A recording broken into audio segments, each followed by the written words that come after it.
السلام علیکم هیلو سټوډنټس نن چې موږ کوم ټاپک ډسکس کوو دا ټاپک نیم دی آیسوټوپ څه ته ویل کیږي نو دې موږ یو دوه ډیفینیشن کوو لومبه ډیفینیشن دا چې دا هغه الیمنت چې دا اټامیک نمبر سیم وي هو دا هغه اټامیک ماس بدل وي اټامیک ماس او اټامیک نمبر څه ته ویل کیږي زموږ سره پر سکرین یو الیمنت دی دا زموږ سره یو ایکس الیمنت دی نو په دې کې چې زموږ کوم لاندې نمبر وایو نو هغه ته موږ اټامیک نمبر وایو او چې کوم بر وي هغه ته موږ اټامیک ماس وایو صحیح شو دا زه تاسو ته اسې د یو الیمنت موږ چې کله پیریډ کې ګورو نو پیریډ کې دا شانت ریپرزنټیشن ورکړي نو چې کوم لاندې نمبر لیکلی هغه ته مونږه اټامیک نمبر وایو چې کوم بر لیکل شوی وي هغه ته مونږه اټامیک ماس وایو نو هغه الیمنت چې دا هغه اټامیک نمبر سیم وي اټامیک ماس بدل وي د مونږه آیسوټوپ وایو د دې نه بعد بیا زموږ سره دویم ډیفینیشن دی دویم ډیفینیشن څنګه زمونږ سره داسې الیمنت چې په هغه کې د هغه اټمز چې کوم دی دا هغه کې د نمبر اف پروټون او الکترون سیم وي د نمبر اف نیوټرون پکې بدل وي نو هغه ته مونږه آیسوټوپ وایو د نمبر اف پروټون او الکترون پکې سیم وي د نمبر اف نیوټرون پکې ډیفرنٹ وي نو دې ته مونږه آیسوټوپ وایو اوس دا مونږ د ایگزامپل په ذریعہ باندې کلیر کوو چې دا څنګه پاسبل ده چې په نمبر اف نیوټرون او پروټون او الکترون پکې سیم دي او نمبر اف نیوټرون پکې بدل دي نو زموږ سره ایگزامپل چې کوم دی آیسوټوپ اف هایدروجن د هایدروجن آیسوټوپ دی نو هایدروجن چې کوم دی د هایدروجن الیمنت درې اټمز دی او دا درې آیسوټوپ دی او دا درې آیسوټوپ چې کوم الیمنت دا د زموږ سره لومبیا چې کوم دی فروټیم چې کوم دی دا موږ په ایچ باندې ریپرزینټ کوو ایچ نارملی نیچر کې چې کوم هایدروجن موجود دي د موږ فروټیم وایو نو د فروټیم څه خصوصیات دي فروټیم کې زموږ سره د فروټیم چې کوم اټامیک ماس دی زموږ سره هغه 1 دی اټامیک ماس پروټیم چې کوم دی هغه 1 دی او اټامیک نمبر هم دی د دې هغه 1 دی صحیح شو اوس کوم را شو ډیوټریم ته نو ډیوټریم موږ په ډی باندې ریپرزینټ کوو او د دې اټامیک ماس چې کوم دی هغه سیوا دی د اټامیک نمبر نو د دې اټامیک ماس چې کوم دی ډیوټریم دا موږ په ډی باندې ریپرزینټ کوو نو د دې چې کوم اټامیک نمبر دی هغه موږ سره 1 دی خو اټامیک ماس بدل دی اټامیک ماس چینج شوی دی هغه 2 ته چینج شوی دی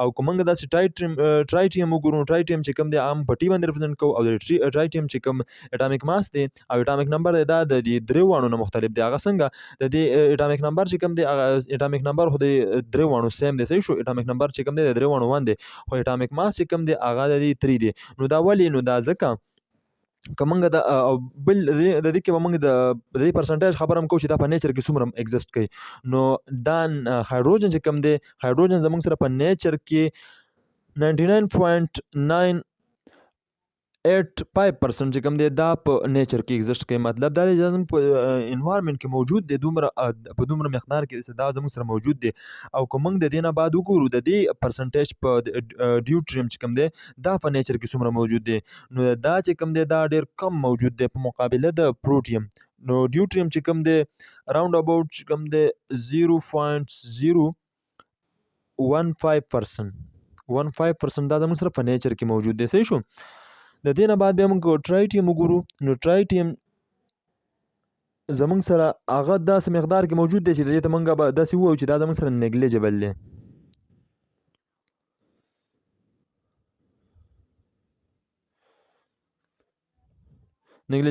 نیګلیجبل ورته موږ ځکه ویو چې لکه دومره لږ مقدار کې موجود دی چې دا هغې موږ سره شو نشو اخیستی نو په دې وجه موږ دې ته دا خبره وکړه چې دا زموږ سره دغه دی ټرایټیم چې کوم دی دا لږ مقدار کې موجود دی موږ د پرسنټیج خبره وکړه د دې اټامیک ماس خبره وکړه چې اټامیک ماس د دې آیسوټوپ بدل وي نو د ټولو ته موږ هایدروجن وایو خو دا هایدروجن دا چې کوم دی د هایدروجن اپ آیسوټوپ دی په دې کې بل مین مسله دا ده چې د دې چې کوم د دې آیسوټوپ کیمیکل پراپرټي سیم او فزیکل پراپرټیز به بدل وي نو فزیکل پراپرټي به څنګه بدل وي دا زموږ سره یو خدا کار دی چې موږ کله فزیکل او کیمیکل پراپرټي سټډي کوو نو دا موږ ځان نه سټډي کوو دا موږ د کمباینر فارم کې لکه مالیکول په فارم کې چې کله وینو دا په هغه ټایم کې موږ سټډي کوو نو په دې وجه باندې د فزیکل پراپرټي مختلف وي او کیمیکل پراپرټیز سیم وي سبب کې د دې چې کوم فزیکل کیمیکل پراپرټي وي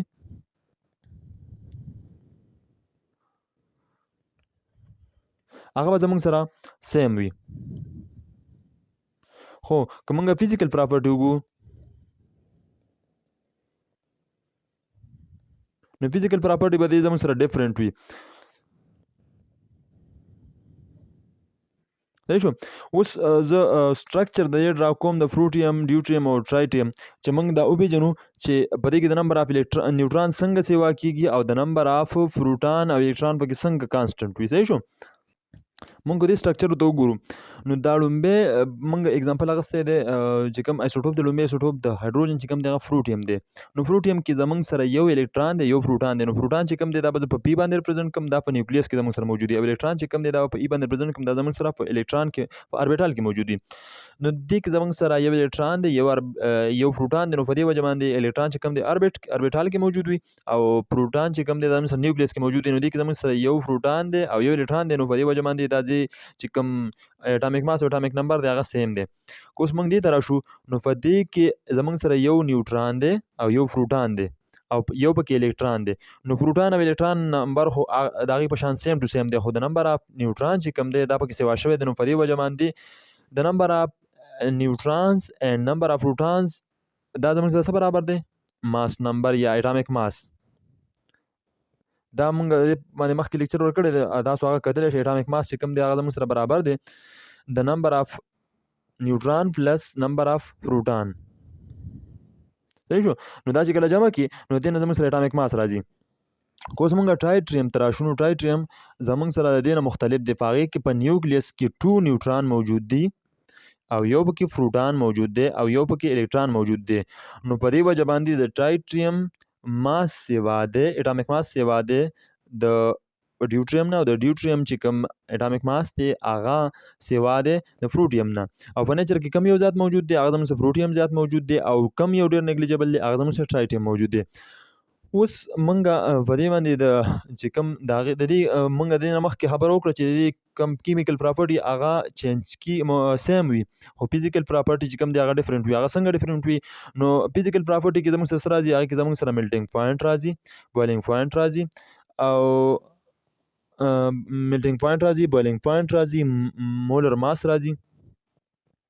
ماس راځي او ډینسټي راځي. یا نور دغه کنه نور مختلف قسمه فیکټرز دي چې هغه فزیکل پراپرټي کې موږ ډسکس کوو. دا مین څلور چې کوم دي دا موږ ډسکس کوو. نو که موږ دا کمپاینډ فارم کې وګورو د دې اوس دغه چې کوم دی په دې باندې اگزامپل ورکو لکه د پروټیم او ډیوټریم او د دې کمپیریزن کوو چې د دې فزیکل او کیمیکل پراپرټي څنګه فزیکل پراپرټي د یو بل نه څنګه ډیفرنس دي. نو هغه نو دا موږ اوس ما رینج ولیکل لکه مولر ماس چې کوم دی د واټر او د H2O او D2O چې کوم دی. اوس به موږ د دې مولر ماس، ډینسټي او میلټینګ پوینټ او بویلینګ پوینټ د دې کمپیریزن کو. د مولر ماس چې کوم یونټ دی ایم یو دی او د ډینسټي کوم یونټ دی ګرام پر سنټي میټر کیوب دی او میلټینګ پوینټ او بویلینګ پوینټ هو ډیګري سنټیګریډ دی یا سیلسیس دی. او د سیمولیشن واټر چې کوم دی د واټر مولر ماس چې کوم دی هغه زموږ سره برابر دی د 18.02 mu. او که موږ د D2 ماس وګورو اټامیک مولر ماس نو هغه زموږ سره برابر دی د 20.03 mu. نو وګورو که موږ وګورو په دې کې د دې د ماس ځکه سیوا دی چې په دې کې یو الکترون مقدار سیوا دی. نو په دې وجه باندې د D2O ماس سیوا دی د H2O نه. که ډینسټي وګورو نو ډینسټي اف واټر چې کوم دی هغه زموږ سره 1 ګرام پر سنټي میټر کیوب ده 1.00 سمثینګ. صحیح شو؟ داسې پسې موږ تللی شو نو ګرام پر سنټي میټر کیوب. او که موږ ډینسټي د D2O وګورو نو د D2O ډینسټي سیوا ده. ډینسټي ولې سیوا ده؟ چې د هغې ماس سیوا دی، اټامیک ماس سیوا دی. صحیح شو؟ هغه زموږ سره 0.5 ګرام پر سنټیمیټر کیوب ده. صحیح شو؟ اوس میلټینګ پوینټ او بویلینګ پوینټ خبره ده. نو میلټینګ پوینټ چې کوم دی د میلټینګ پوینټ د واټر چې کوم دی هغه زموږ سره 0 دی او د D2O چې کوم میلټینګ پوینټ دی نو هغه زموږ سره 3.82 سیلسیس دی. او که موږ وګورو بویلینګ پوینټ د واټر نو د بویلینګ پوینټ د واټر چې کوم دی هغه 100 ډیګري سیلسیس دی. او که موږ وګورو د D2O نو د هغې چې کوم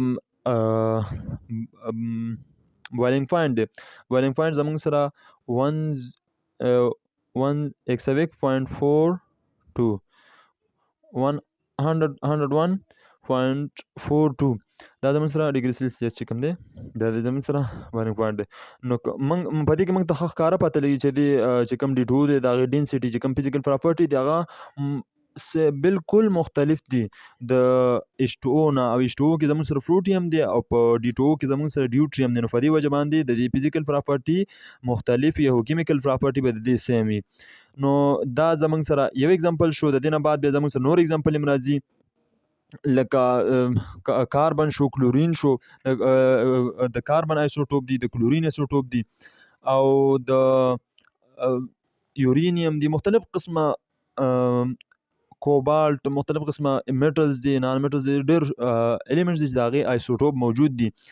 نو موږ یو بل اټم یا الیمنټ ډسکس کوو چې د هغې آیسوټوپ وګورو او د دې نه بعد د دې آیسوټوپ بیا اپلیکیشن څه دي. نو اپلیکیشن به انشاءالله زه په بل لیکچر کې ریکارډ کوم ځکه چې دا لیکچر اوږدیږي. خو امید لرم چې تاسو به په دې آیسوټوپ په دې کنسپټ باندې پوه شوي. اوس نیکسټ پوینټ ته هغه چې کوم دی زموږ سره د آیسوټوپ اف کاربن. نو دا زموږ سره آیسوټوپ اف کاربن دی. آیسوټوپ اف کاربن چې کوم دی زموږ سره نمبر 1 چې کوم دی کاربن 12 دی. بس موږ به سمپلی داسې لیکو چې وایي لکه کاربن 12 دی. بل چې کوم دی کاربن 13 دی او بل چې کوم دی تھرډ ون هغه کاربن 14 دی. نو سیم ټو سیم وختي چې موږ کومه خبره وکړه هغه په دې کې دی. په دې کې زموږ سره د اټامیک نمبر چې کوم دی په درې وړو کې اټامیک نمبر سیم دی خو اټامیک ماس بدل دی. اټامیک ماس د څه د وجې بدلیږي چې نمبر اف نیوټرانز پکې سیوا کیږي. نو نمبر اف نیوټران چې پکې سیوا شي نو د هغې اټامیک ماس بدل شي. صحیح شو. اوس زه د دې لپاره دغه ته لیکم د نمبر اف نیوټرانز د لیکم چې په دې کې نمبر اف نیوټرانز ودی. په دې کې نمبر اف نیوټرانز چې کوم دی په کاربن 12 کې هغه 6 نمبر اف نیوټران دی او کو په دې کې موږ وګورو د نمبر اف نیوټران په کې څو دي هغه 7 دي. نو کاربن 14 کې به نمبر اف نیوټران وي هغه به 8 وي. نمبر اف نیوټران پکې 8 دي، 7 او 6. دا زموږ سره د ډیفرنس شو. کو اوس موږ وګورو د دې ابانډنس چې دا زموږ سره په نیچر کې څومره مو ایگزیست کوي کنه. لکه د کاربن 12 څومره دی، د کاربن 13 څومره دی، کاربن 14 څومره دی، زموږ سره په انوایرنمنت کې څومره مقدار کې زموږ سره دا موجود دی. نو که موږ وګورو کاربن 12 د ټولو نه زیات لکه څنګه چې فروټیم هایدروجن چې کوم دی هغه ډیر زیات موجود دی. لا شانتي دا هم زموږ سره 98.98% دا زموږ سره په نیچر کې ایگزیست کوي موجود دی. که موږ کاربن 13 وګورو کاربن 13 چې کوم دی هغه ډیر کم موجود دی. هغه زموږ سره دی 1.109%. دا زموږ سره په نیچر کې موجود دی. او که موږ دغه وګورو دا کاربن 14 نو کاربن 14 چې کوم دی هغه 1 ppt کې موجود دی. هغه زموږ سره 1 ppt څه دی لکه پارټس پر ټریلیون.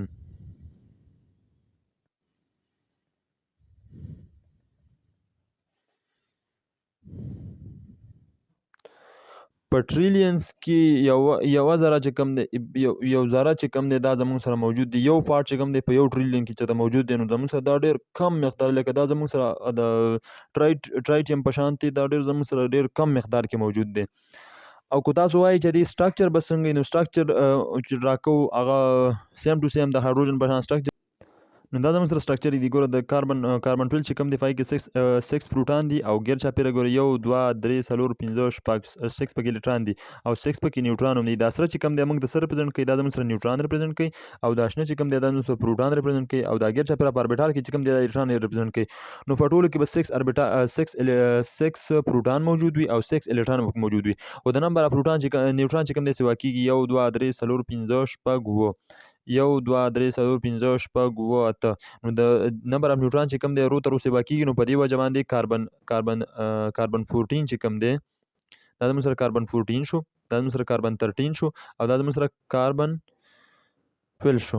دا زموږ سره د آیسوټوپ دی د کاربن. او دغه شانتي زموږ سره آیسوټوپ اف کلورین هم موجود دی، آیسوټوپ اف یورینیم، کوبالت هم دی، آیرن، مختلف قسمه الیمنټس چې کوم دي د هغې آیسوټوپ موجود دي. امید لرم چې تاسو په دې کنسپټ باندې پوه شوي وي. جزاک الله.